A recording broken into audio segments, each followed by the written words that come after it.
Se Jesus dissesse para você deixar tudo e o seguir, qual seria a sua resposta? Diga sinceramente. Talvez primeiro você quisesse saber o que significa exatamente esse tudo, não é? Pescadores de homens é o tema da lição desta semana. E se prepare, porque você vai conhecer muitas novidades de uma história aparentemente conhecida. Eu sou o Matheus Diniz. E eu sou Neila Oliveira. E você está no canal LaMed, onde você estuda a Bíblia de um jeito diferenciado.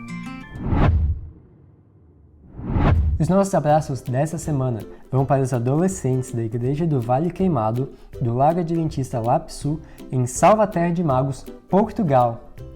Que legal, hein? Bem longe. Também os nossos abraços vão para a base Adoradores de Cristo da cidade de Paraupebas, no Pará. E para a base Águias do Deserto da cidade de Luiz Eduardo Magalhães, Bahia. E o canal está crescendo, mas se você ainda não é inscrito, ainda tem espaço para você. Aproveite, se inscreva, compartilhe. Lembre-se de ativar o sininho para receber as notificações sempre que um vídeo novo sair. Deixe o seu like e o seu comentário também. E agora, vamos para o vídeo.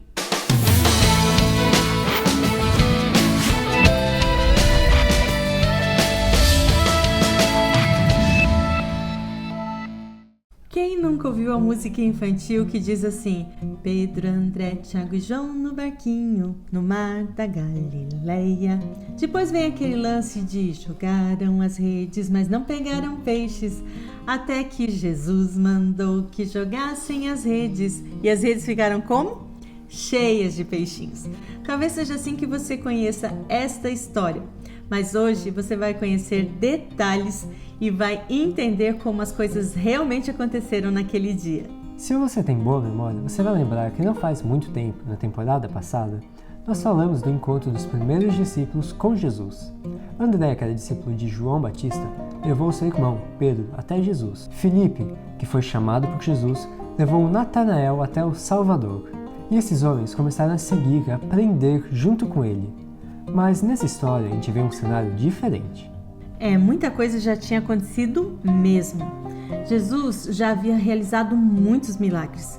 Ele já havia deixado claro para os líderes religiosos qual era a sua missão. Ele até mesmo havia já se declarado como o Messias para a mulher samaritana. Já havia voltado para Nazaré e dado oportunidade ao seu próprio povo. Mas se tudo isso já havia acontecido, por que aparentemente o convite oficial para seguir Jesus só aconteceu agora? Bom, agora vamos para a parte que a gente mais gosta do estudo da lição, o contexto. Vamos entender o que estava acontecendo por trás dos bastidores e o real propósito de Jesus naquele momento. Mas como diz o ditado popular, palavras bonitas não enchem barriga. Os discípulos tinham ficado muito felizes de conhecer Jesus. Estavam felizes também porque possivelmente ele fosse o Messias e estava entre eles, apesar das coisas não terem acontecido como eles esperavam. Suas palavras eram bonitas, seus ensinos impressionavam a mente. Mas eles tinham família para sustentar. Tinham lutado para abrir o negócio de pesca que possivelmente atendia todos os arredores ali do Mar da Galileia. Eles tinham suas responsabilidades. Pedro levava isso muito a sério. Talvez ele tenha pensado que até ali tinha sido muito bom, mas agora era hora de voltar ao trabalho. Jesus respeitou essa decisão. Ele sabia o que estava na mente e no coração dos seus primeiros seguidores. Ele sabia que tinha tempo para tudo. Então, enquanto isso, ele decidiu passar algum tempo em oração. Naquela manhã, quando o sol despontava sobre o mar da Galileia, os pescadores estavam exaustos depois de uma noite inteira sem pescar absolutamente nada. A sua experiência de nada valeu.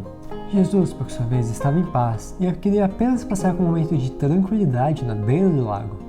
Só que tranquilidade era uma palavra que estava começando a deixar de ser a rotina de Jesus. Logo, a multidão, várias pessoas se juntaram à sua volta.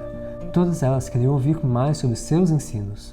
Começou a chegar tanta gente que não tinha mais espaço, e a melhor solução foi usar o barco de Pedro como púlpito. Jesus usava as coisas da natureza para falar com uma linguagem simples para que todos pudessem entender. Quando terminou sua mensagem, Jesus disse para Pedro levar o barco para águas profundas e lançar novamente as redes para uma pescaria. Mas Pedro estava desanimado. Ele tinha passado a noite inteira pescando e não havia pego nenhum peixinho sequer para contar a história. Por que Pedro estava assim, desanimado? Ellen White responde: durante aquelas horas solitárias, Pedro ficou pensando em João Batista em sua cela, no que poderia ter acontecido a Jesus e seus seguidores, no fiasco da missão deles na Judéia e no ódio dos sacerdotes e rabinos. Olhando para as redes vazias, o futuro parecia escuro e desanimador. É até estranho imaginar que Pedro é desse jeito, não é? Ele que era sempre o primeiro a falar, aquele que tinha jeito para liderar o grupo, aquele sempre ativo, agora se deixou levar pelos pensamentos tão negativos? Mas Jesus estava ali para mudar esse espírito. Jesus então disse: joga as redes, Pedro. E a resposta desanimada foi: mestre, trabalhamos duro a noite toda e não pegamos nada. Mas, por ser o Senhor quem nos pede, vou lançar as redes novamente.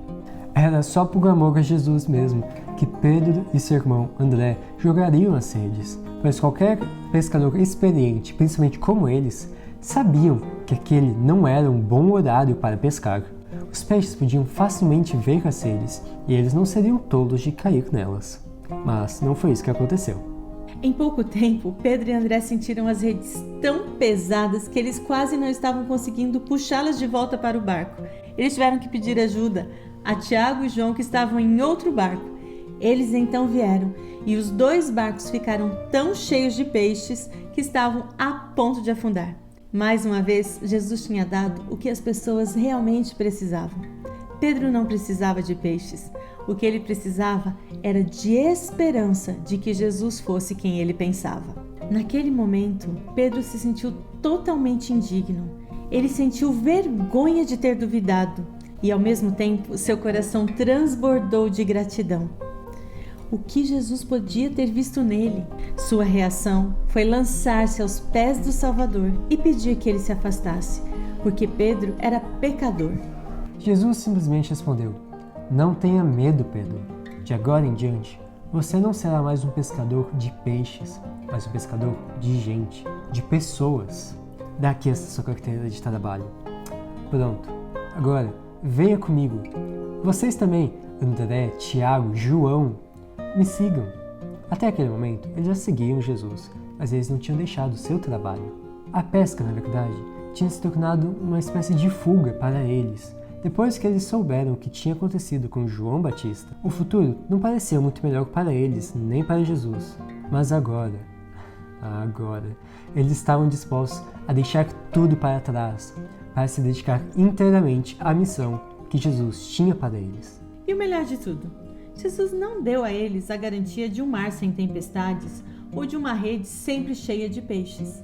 Mas ele prometeu que o Pai do céu não deixaria que nada lhes faltasse. O barco de Pedro foi vendido por um bom valor, o que possivelmente ajudou a amparar sua família. Agora sim, eles estavam prontos para seguir Jesus. O convite oficial foi carimbado e eles aceitaram. A experiência dos discípulos mostra que é fácil reclamar e desconfiar quando nós tomamos as rédeas de uma situação em nossas mãos e acreditamos que somos capazes de resolver as coisas. Mas, quando descobrimos que é Cristo quem faz tudo e que precisamos confiar e depender dele, tudo fica mais fácil. Lembre-se, aquele cuja palavra pôde juntar os peixes do mar também pode impressionar corações humanos e atraí-los para que seus séculos se tornem pescadores de homens. A outra lição tem a ver com a maneira como os discípulos se viam e como Jesus os enxergava. Para eles, eram apenas homens, iletrados, sem cultura, sem valor, mas Jesus via neles pessoas dispostas a aprender. Eles só precisavam se submeter à vontade de Deus, e Cristo os transformaria e os moldaria para que eles tivessem a mente e o caráter de Cristo. Veja o que acontece quando as pessoas se deixam conduzir por Cristo. A devoção constante estabelece um relacionamento tão íntimo entre Jesus e seus seguidores que os cristãos acabam ficando parecidos com ele na mente e no caráter. Eles terão uma visão mais clara e ampla, seu entendimento será mais aguçado e seu julgamento mais equilibrado. Isso os deixa capacitados para produzir muitos frutos para a glória de Deus. Você percebeu? É de pessoas assim que o mundo e a sociedade precisam. Então, bora lá ser esse tipo de pessoas? Mas não se esqueça, onde tudo começa, aos pés de Jesus. O que mais me chamou a atenção nessa lição foi a lição de quarta-feira que fala do chamado, assim. O que motivou os discípulos, né, a meter a vida deles aqui na Terra? Eles tinham que deixar tudo pra trás. Eu ficava pensando, nossa, deixar tudo pra trás. E como é que é isso? E na lição de quarta-feira até fala que você não precisa deixar tudo pra trás se não for a vontade dele. E você não vai deixar tudo pra trás, porque lá no céu você vai ter muito mais, juntar riquezas lá para não ter tantas riquezas aqui. É interessante isso, né? Esse chamado que Jesus faz, que é uma troca muito bem sucedida.